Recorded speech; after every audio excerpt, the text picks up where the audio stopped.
इस वक्त की बड़ी खबर, एक बार फिर इजराइल ईरान पर हमले की तैयारी में है। इजराइल ने ईरान को एक बार फिर से धमकी देते हुए कहा कि ईरान पर फिर से हमला हो सकता है। बता दें कि इजराइल के रक्षा मंत्री कार्ड्स की ईरान को चेतावनी दी गई है।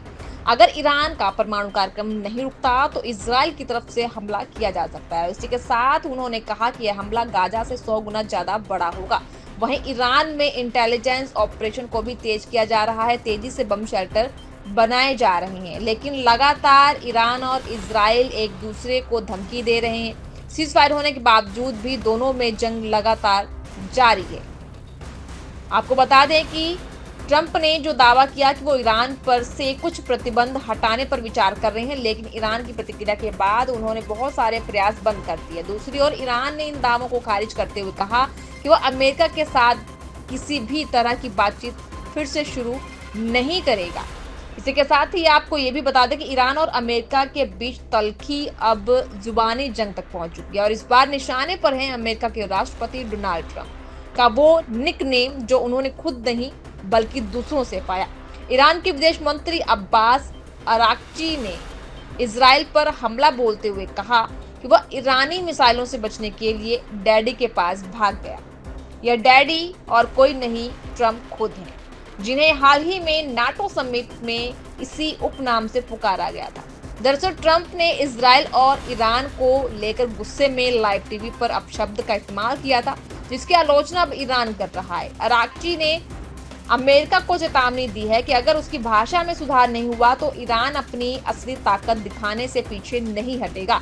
तो सीज फायर जरूर हो गया है, जंग थमने के आसार लगाए जा रहे हैं, लेकिन कहीं ना कहीं जंग जो है वो फिर से छिड़ने के आसार दिख रहे हैं। जहां इजराइल एक तरफ ईरान के ऊपर हमला करने की पूरी तैयारी में बैठा है, तो वहीं दूसरी तरफ ईरान अमेरिका को लेकर लगातार सतर्क होता जा रहा है। इस वक्त की बड़ी खबर, एक बार फिर इजराइल ईरान पर हमले की तैयारी में है। इजराइल ने ईरान को एक बार फिर से धमकी देते हुए कहा कि ईरान पर फिर से हमला हो सकता है। बता दें कि इजराइल के रक्षा मंत्री कार्ड्स की ईरान को चेतावनी दी गई है। अगर ईरान का परमाणु कार्यक्रम नहीं रुकता तो इजराइल की तरफ से हमला किया जा सकता है। इसी के साथ उन्होंने कहा कि यह हमला गाजा से 100 गुना ज्यादा बड़ा होगा। वहीं ईरान में इंटेलिजेंस ऑपरेशन को भी तेज किया जा रहा है। तेजी से बम शेल्टर बनाए जा रहे हैं, लेकिन लगातार ईरान और इजराइल एक दूसरे को धमकी दे रहे हैं। सीज फायर होने के बावजूद भी दोनों में जंग लगातार जारी है।